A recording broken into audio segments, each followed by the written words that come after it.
আগের ভিডিওতে তোমাদের সাথে বৃন্দাবনের ভিডিও শেয়ার করেছিলাম, তারপরে রওনা দিয়েছিলাম আগ্রার উদ্দেশ্যে। ছোটবেলায় হিস্ট্রিতে মুঘল সম্রাট শাহজাহানের বিষয়ে অনেক কিছু পড়েছি। তিনি তার স্ত্রীকে ভালোবেসে একটা তাজমহল গিফট করেছিলেন, আর সেই তাজমহল যারা যারা বানিয়েছিলেন তাদের সবার হাত আঙুল কেটে নেওয়া হয়েছিল। সেটা কতটা সত্যি বা ঠিক তা জানি না, তবে এইটুকু পড়েছি। আর সেখানে যে আজ পৌঁছাতে পারবো সেটা ভাবতে পারিনি। মনের মধ্যে তো খুবই ইচ্ছা হচ্ছে যে কখন যাব, সেইগুলো দেখতে পাবো, যেগুলো একদিন বইয়ে পড়েছি আজকে চোখের সামনে গিয়ে দেখবো।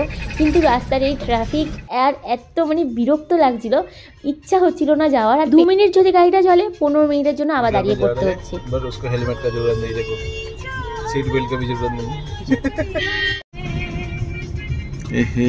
यमुना नदी और हमारा बांग्लाয় বলে যমুনা।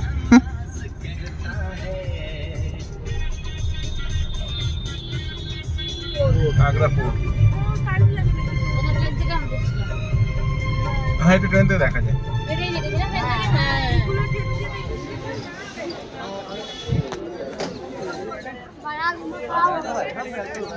টিকিট করতে হবে 20 रुपया सवारी।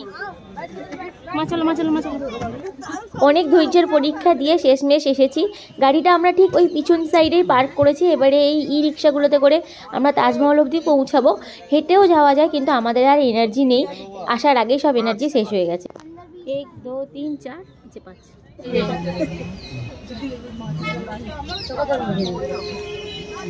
আমাদের ই রিক্সা তো ছেড়ে দিয়েছে, জানি না এখান থেকে তাজমহল ঠিক কতটা, কিন্তু সবাইকেই দেখছি এরকম হেঁটে হেঁটে চলে যেতে।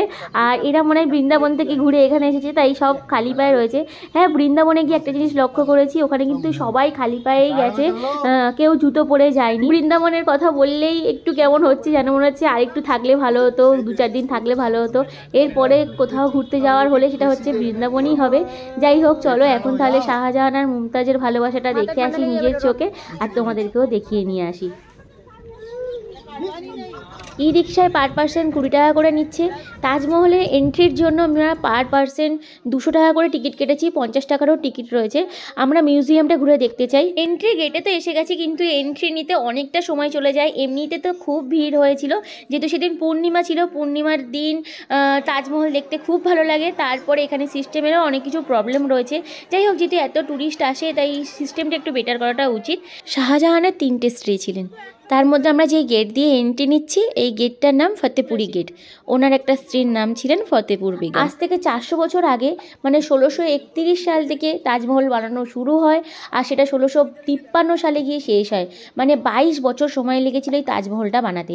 তাই যেই গেট দিয়ে এখন আমরা এন্ট্রি নিচ্ছি, এই গেটের উপরে 22টা গম্বুজ বানানো রয়েছে, যেহেতু 22 বছর সময় লেগেছিল।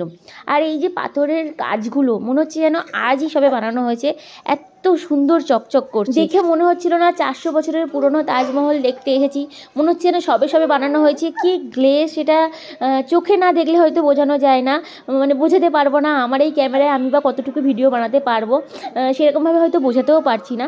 যাই হোক, প্রতিটা ভালোবাসার একটাই মানে গিফট হতে পারে, সেটা হচ্ছে শাহজাহান মুমতাজের ভালোবাসার জিনিস, সেটা হচ্ছে তাজমহল। দেখো, মুঘল সম্রাট শাহজাহানই একমাত্র মুমতাজের জন্য এই তাজমহল বানাতে পেরেছে, কিন্তু ভালোবাসার গিফট হিসাবে যদি তাজমহল থাকে, তাই এই তাজমহল বানানোর ক্ষমতা সবার থাকে না। কিন্তু তাজমহলের শোপিস কিন্তু আমরা প্রথমেই ভালোবাসার গিফট হিসাবে গিয়ে আমরা খুঁজে থাকি। যদিও আমি কখনো টোটনকে তাজমহল গিফট করিনি, ও আমাকেও করেনি, তাই হয়তো আজ চোখের সামনে দেখতে পারছি। আর যেহেতু পূর্ণিমা ছিল, প্রচুর ভিড় ছিল, আমরা নিজেরাই অধৈর্য হয়ে যাচ্ছিলাম, কোথায় যাব না যাব। এমনি এনার্জি শেষ করে এসেছি এত জ্যামে, তারপরে এত ভিড়, তারপরে পেটে ছিল খুবই খিদে। যাই হোক, দেখতে তো খুব ভালো লেগেছে, মানে সেই সৌন্দর্যটা হয়তো আলাদা অনুভূতি, যারা এসেছে তারা জানবে। তবে যারা আসেনি, চেষ্টা করো ঘুরে যেতে, আশা করি সবারই ভালো লাগবে। আর সবার ইচ্ছাও থাকে একবার এই আগ্রার তাজমহলে আসার জন্য। শাহজাহান তার ছোট স্ত্রী মুমতাজকে এতটা ভালোবাসতো, সেটা তার চোখের সামনে এসে দেখছি, আর নিজের চোখটা যেন ধাঁধিয়ে যাচ্ছে। আর শাহজাহান মুমতাজের ভালোবাসা ক্যামেরাবন্দি করতে গিয়ে আমরা এতটাই সময় নিচ্ছিলাম যে আমার মা বিশাল রেগে যাচ্ছিল। আর সব থেকে বড় কথা, সবাই খুব খিদেও পেয়ে গেছিল, আর বললামই এনার্জি তো শেষ ছিলই। তাজমহলটা দেখতে বেশ ভালো লাগছে, কিন্তু বিশাল ভিড় হয়েছে। আর এটা একটা জিনিস দেখো, নিউ ইনোভেশন।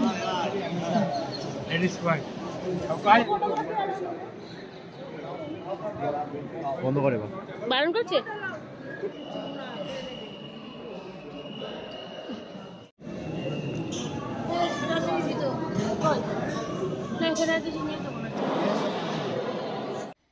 অনেক ক্লান্তি নিয়ে তাজমহলে এসেছিলাম। তাজমহল দেখে শেষ করা যাবে না, মানে সারাদিন থাকলেও হয়তো দিনটা কিভাবে কেটে যাবে বলতে পারবো না, এতটাই সৌন্দর্য। যেতে তো ইচ্ছা করছে না, কিন্তু ফিরতে হবে, ছোটোটা রয়েছে, আমাদের সবার খুব খিদে পেয়েছে। তবে আরেকটু বেশি থাকলে হয়তো ভালো হতো। যাই হোক, আজকের আমাদের তাজমহল ঘুরে খুবই ভালো লাগলো। জানি না তোমাদের সাথে কতটুকু শেয়ার করতে পারলাম, কিন্তু আমাদের খুব ভালো লেগেছে। আর নেক্সট বার তো আসবোই, আবার তোমাদের সাথে খুব ভালোভাবে শেয়ার করব। আর তাজমহলের পাশে এই ছোট্ট নদীটা দেখতে এতটাই ভালো লাগছিলো, জানি না এটা নদী কি গঙ্গা, মনে হচ্ছে যেটা যমুনা নদী। সেদিনকে প্রদীপও ভাসাচ্ছিল যেহেতু পূর্ণিমা ছিল। আগ্রায় এসে আগ্রার তাজমহল দেখে খুশি তো খুব হয়েছি, তবে একটু প্ল্যান করে আসলে হয়তো আরেকটু ভালো হতো। তারপরে তাজমহল থেকে বেরিয়ে আমরা ই রিক্সায় বসে পড়ি। এই ই রিক্সাগুলো যেখানে গিয়ে নামাবে সেখানে বড় একটা মার্কেট রয়েছে, যেখানে তুমি সবার জন্য কেনাকাটা করে নিয়ে যেতে পারো। বেশ সুন্দর সুন্দর জিনিস বিক্রি হয়, মনে হচ্ছে না এটা ছেড়ে ওটা নিয়ে। আমার মা তো অনেক কিছু কিনেছে। তো তারপরে কেনাকাটা করে আমরা বেরিয়ে আসি, কারণ আমরা সারাদিন কিচ্ছু খাইনি, সেই সকালে আলু পরোটাই খেয়েছিলাম। তারপরে সবাই মিলে এখানে পেট ভরে খেয়ে দিয়ে বাড়ির উদ্দেশ্যে রওনা। আজকের এই ডিনার করতে গিয়ে একটা কথা খুব মনে পড়ে গেল, 2020 বা 21-এ আমরা দিউ ঘুরতে গিয়েছিলাম, সেটা তোমাদের সাথে শেয়ারও করেছিলাম। তো তখন এরকম আমার ছোটো মাসি এক জায়গায় সব খেতে বসেছে, আর ছোটো মাসি বলে উঠেছে একটু চাউল আর ডাউল দিজিয়ে। এই এডিট করতে করতে সেই কথাগুলো খুব মনে পড়ছিল। সবাই এক জায়গায় হলে একটা আলাদাই আনন্দ হয়, কোনো ভুল, কোনো মানে নাচ গান, সবাই একসাথে থাকলে যে আনন্দটা হয় সেটা একা একা ঘুরতে গেলে কখনোই হয় না। আজকে ঘুরতে এসে অনেককে মিস করছি, তাই সবাই মিলে খুব তাড়াতাড়ি কোথাও একটা ঘুরতে যাওয়ার প্ল্যান করবো, আর টোটোপুষির গ্যালারিতে তোমাদের সাথে শেয়ারও করবো। আজকের এই ডিনার করতে করতে ভিডিওটা শেষ করছি। যদি ভিডিওটা ভুল কিছু বলে থাকি ক্ষমা করে দিও, আর ভালো লেগে থাকলে একটা লাইক করে দিও। টাটা, নেক্সট ভিডিও নিয়ে খুব তাড়াতাড়ি ফিরে আসছি।